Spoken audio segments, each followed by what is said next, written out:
Hello everyone, आपका स्वागत है आपका अपने चैनल साइंस स्पार्क पर। तो आज के इस क्लास में हम पढ़ने वाले हैं ब्लड के बारे में। ब्लड क्या है, ब्लड क्या होता है, यह किन किन पदार्थों से मिलकर बना होता है, ब्लड की पीएच वैल्यू क्या है तथा मेल और फीमेल में यह कितनी मात्रा में पाए जाते हैं।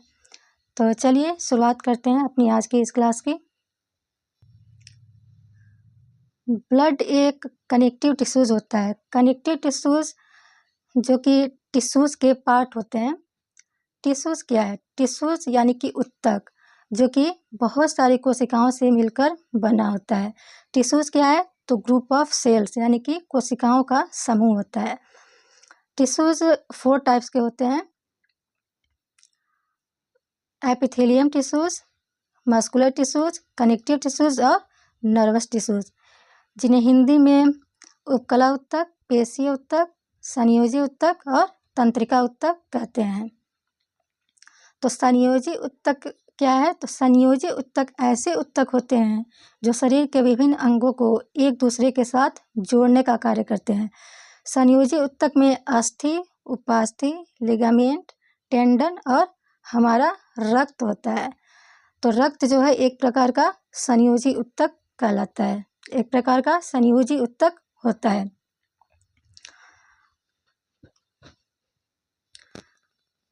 तो रक्त क्या है, रक्त एक प्रकार का तरल संयोजी उत्तक लिक्विड कनेक्टिव टिश्यूज होता है।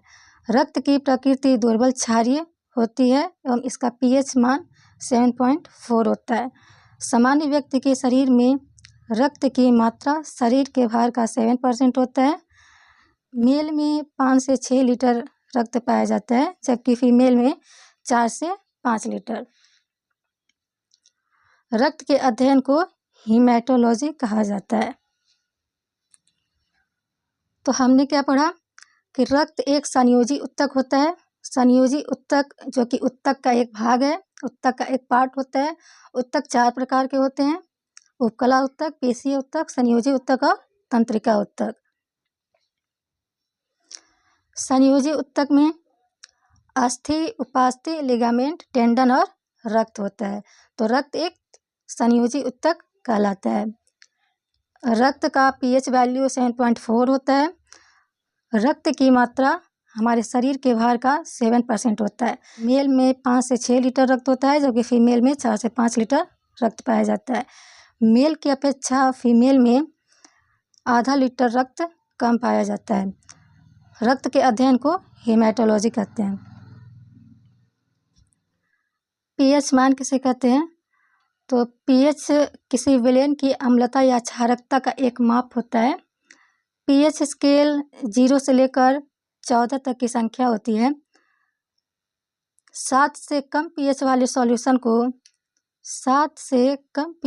सॉल्यूशन को अम्लीय कहा जाता है, यानी कि एसिडिक कहा जाता है, और 7 से अधिक पीएच वाले सॉल्यूशन को क्षारीय यानी कि अल्कलाइन कहा जाता है।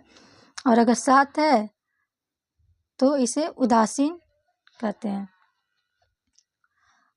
तो 7 पीएच मान किसका होता है तो शुद्ध जल का पीएच मान जो है 7 होता है।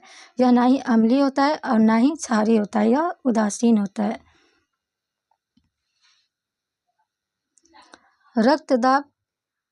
रक्तदाब को मापने वाले यंत्र को स्फैग्नोमैनोमीटर कहते हैं। एक सामान्य व्यक्ति का रक्तदाब 120 से 80 mmHg होना चाहिए। एक वयस्क मानव में रक्त का निर्माण अस्थि मज्जा यानी कि बोन मैरो में होता है, जबकि भ्रूणावस्था में इनका निर्माण जो है यकृत में होता है। तो ब्लड प्रेशर मापने वाले यंत्र को स्फैग्नोमैनोमीटर कहते हैं। और एक सामान्य व्यक्ति का ब्लड प्रेशर जो है कितना होना चाहिए तो 120/80 mmHg होना चाहिए। 120 जिसे हम सिस्टोलिक प्रेशर कहते हैं और 80 जिसे हम डायस्टोलिक प्रेशर कहते हैं। एक वयस्क मानव में रक्त का निर्माण कहाँ होता है तो अस्थि मज्जा यानी कि बोन मैरो में होता है, जबकि भ्रूणावस्था में ब्लड का निर्माण जो है लीवर में होता है। रक्त का संगठन यानी कि कंपोजिशन ऑफ ब्लड। ब्लड किन किन पदार्थों से मिलकर बना होता है तो ब्लड 2 पदार्थों से मिलकर बना होता है, प्लाज्मा और रुधिराणु। ब्लड का 55% भाग प्लाज्मा होता है, जबकि 45% भाग रुधिराणु यानी कि ब्लड कार्पसल्स होते हैं। तो रक्त का संगठन, प्लाज्मा 55%, रुधिराणु 45%। प्लाज्मा में क्या क्या होता है? तो प्लाज्मा में जल, प्रोटीन, लवण, ग्लूकोज और अन्य पदार्थ पाए जाते हैं। प्लाज्मा का 90% भाग जो है वो जल होता है, जबकि रुधिराणु में आरबीसी, डब्ल्यूबीसी और प्लेटलेट्स होते हैं, जिन्हें हिंदी में लाल रक्त कणिकाएं, श्वेत रक्त कणिकाएं और रक्त बिंबाणु कहा जाता है। आरबीसी का साइंटिफिक नेम क्या होता है? तो एरिथ्रोसाइट होता है। डब्ल्यूबीसी का साइंटिफिक नेम ल्यूकोसाइट होता है, जो कि संक्रमण से लड़ने में मदद करती है।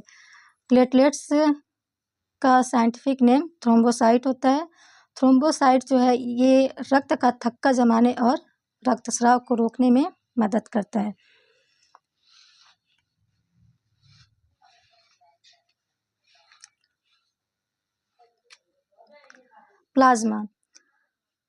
प्लाज्मा यह रक्त का तरल अवस्था में पाए जाने वाला भाग होता है।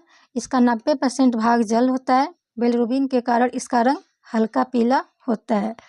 प्लाज्मा में वाटर 90%, ग्लूकोज और खनिज लवण होते हैं और प्रोटीन पाई जाती हैं। तो प्लाज्मा क्या होता है? प्लाज्मा रक्त का 55% भाग होता है। इसमें इसका 90% भाग जो है वो जल होता है।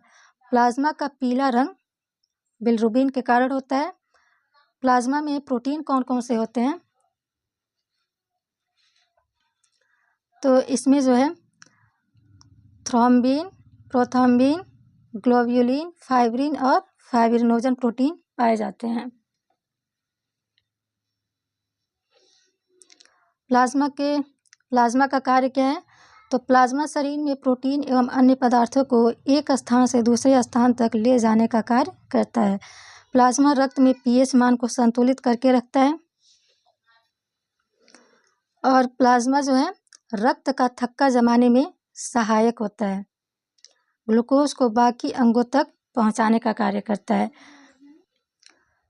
तो प्लाज्मा के कार्य कौन कौन से हैं?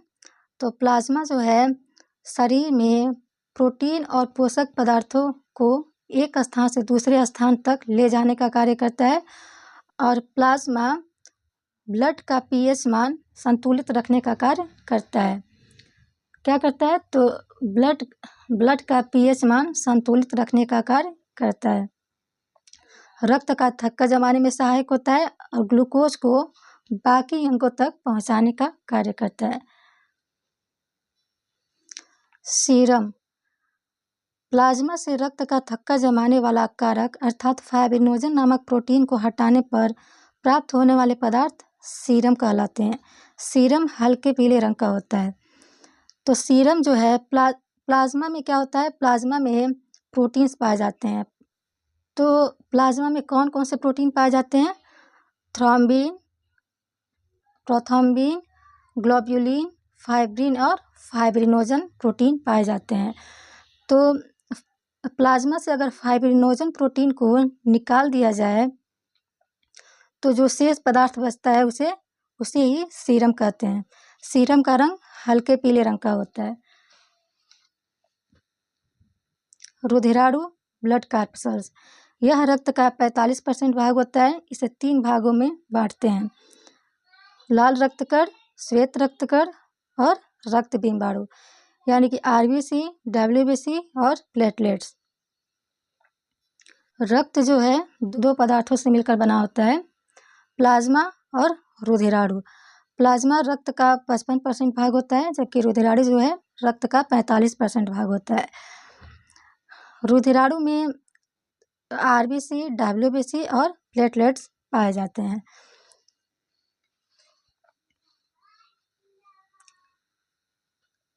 तो आरबीसी के बारे में पढ़ लेते हैं। लाल रुधिर कणिकाएं, जिन्हें रेड ब्लड कार्पसल्स कहते हैं। इसका वैज्ञानिक नाम क्या है? वैज्ञानिक नाम यानी कि साइंटिफिक नेम जो है एरिथ्रोसाइट होता है। इसका निर्माण वयस्क अवस्था में अस्थि मज्जा यानी कि बोन मैरो में होता है, जबकि भ्रूणावस्था में यकृत यानी कि लीवर एवं प्लीहा में होता है। आरबीसी का जीवन काल 120 दिन का होता है और इसका आकार जो है वो गोलाकार होता है। आरबीसी का डेथ जो है प्लीहा में होता है, प्लीहा जिसे स्प्लीन कहते हैं।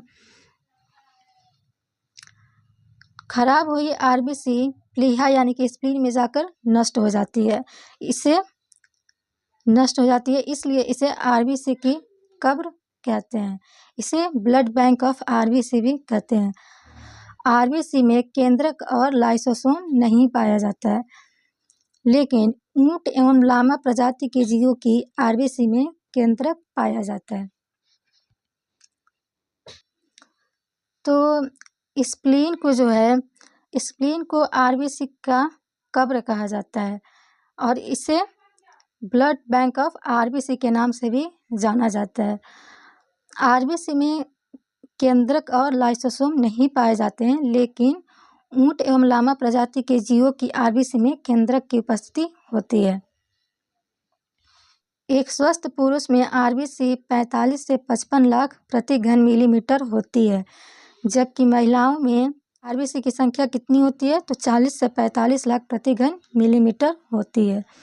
तो एक स्वस्थ पुरुष में आरबीसी की संख्या 45 से 55 लाख होती है प्रति घन मिलीमीटर, जबकि महिलाओं में 40 से 45 लाख प्रति घन मिलीमीटर आरबीसी की संख्या पाई जाती है।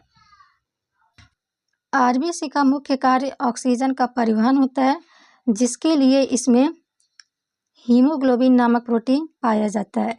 आरबीसी में हीमोग्लोबिन पाया जाता है और हीमोग्लोबिन के कारण ही रक्त का रंग लाल होता है।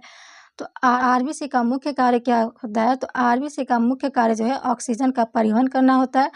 आरबीसी में हीमोग्लोबिन पाया जाता है, हीमोग्लोबिन के कारण ही रक्त का रंग लाल होता है। हीमोग्लोबिन दो चीज़ों से मिलकर बना होता है, हीम और ग्लोबिन। हीम क्या होता है यानी कि हीमेटिन क्या होता है, यह लौह तत्व होता है जिसके कारण रक्त का रंग लाल होता है। ग्लोबिन यह एक प्रोटीन होता है जो कि ऑक्सीजन एवं कार्बन डाइऑक्साइड को शरीर के विभिन्न भागों तक लाने व ले जाने का कार्य करता है। कॉकरोच में सफ़ेद रंग का रक्त होता है क्योंकि इसमें हीमोग्लोबिन नहीं पाया जाता है, इसके स्थान पर इसमें हीमोलिम्फ पाया जाता है।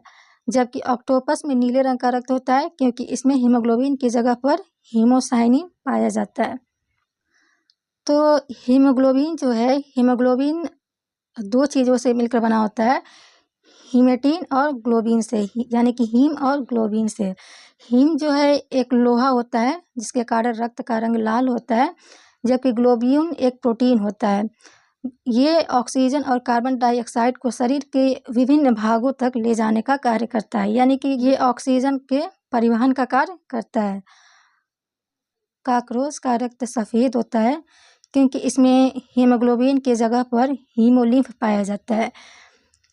ठीक वैसे ही ऑक्टोपस का रक्त नीला होता है क्योंकि इसमें भी हीमोग्लोबिन की जगह पर हीमोसाइनिन पाया जाता है। तो कॉकरोच में हीमोग्लोबिन के जगह पर हीमोलिम्फ होता है, जबकि ऑक्टोपस में हीमोग्लोबिन की जगह पर क्या होता है, तो ऑक्टोपस में हीमोग्लोबिन की जगह पे हीमोसाइनिन पाया जाता है। आरबीसी की संख्या को हीमोसाइटोमीटर के द्वारा मापा जाता है। रक्त में आरबीसी नष्ट होना हीमोलाइसिस कहलाता है। सोते समय आरबीसी की संख्या 5% कम हो जाती है, जबकि ऊंचाई पर जाने पर आरबीसी की संख्या 30% तक बढ़ जाती है। कि मेल में हीमोग्लोबिन का स्तर 14.9 ग्राम पर 100 ml होता है, जबकि महिलाओं में यानी कि फीमेल में हीमोग्लोबिन का स्तर कितना होता है, तो 13.9 ग्राम पर 100 ml होता है। आरबीसी की संख्या घटने से क्या होता है, तो आरबीसी की संख्या घटने से एनीमिया रोग हो जाता है, जिसमें आयरन यानी कि लौह अयस्क की कमी हो जाती है, यानी कि खून की कमी हो जाती है। जबकि आरबीसी की संख्या बढ़ने से क्या होता है, तो पॉलीसाइथीमिया हो जाता है। ये जो है ऊंचाई पर जाने पर गर्भधारण के समय त्वचा पर धब्बे बन जाते हैं। इसमें क्या होता है पॉलीसाइथीमिया में, तो इसमें ऊंचाई पर जाने पर गर्भधारण के समय जो है वो त्वचा पर धब्बे बन जाते हैं। थैलेसीमिया क्या होता है? तो थैलेसीमिया जो है वो बच्चों को माता पिता से आनुवंशिक तौर पर मिलने वाला रक्त रोग है। इस रोग के होने पर शरीर की हीमोग्लोबिन निर्माण प्रक्रिया में गड़बड़ी हो जाती है, जिसके कारण रक्तक्षीणता यानी कि खून की कमी के लक्षण प्रकट होते हैं। इसकी पहचान 3 माह की आयु के बाद ही होती है। इसमें रोगी बच्चे के शरीर में रक्त की भारी कमी होने लगती है, जिसके कारण उसे बार बार बाहरी खून चढ़ाने की आवश्यकता होती है। तो थैलेसीमिया जो है, थैलेसीमिया एक वंशानुगत यानी कि आनुवंशिकी रोग होता है, जो कि बच्चों को उनके माता पिता के द्वारा मिलता है। थैलेसीमिया एक रक्त विकार है जो कि शरीर की हीमोग्लोबिन और आरबीसी के निर्माण की क्षमता को प्रभावित करती है, जिससे बच्चों में क्या होता है? तो बच्चों में हीमोग्लोबिन की कमी हो जाती है, यानी कि खून की कमी हो जाती है, जिससे एनीमिया रोग हो जाता है, जिससे बच्चों में एनीमिया रोग हो जाता है। तो थैलेसीमिया क्या है? तो थैलेसीमिया जो है बच्चों को माता पिता के द्वारा मिलने वाला एक आनुवंशिक रोग है। इस रोग में हीमोग्लोबिन की कमी हो जाती है, जिसकी वजह से बच्चों को एनीमिया रोग हो जाता है। आज के लिए इतना ही। कल की क्लास में हम पढ़ेंगे WBC के बारे में। WBC यानी कि वाइट ब्लड कॉर्पस्कल्स। तो वीडियो पसंद आई हो तो वीडियो को लाइक और चैनल को सब्सक्राइब अवश्य कीजिएगा। मिलते हैं कल की क्लास में। धन्यवाद।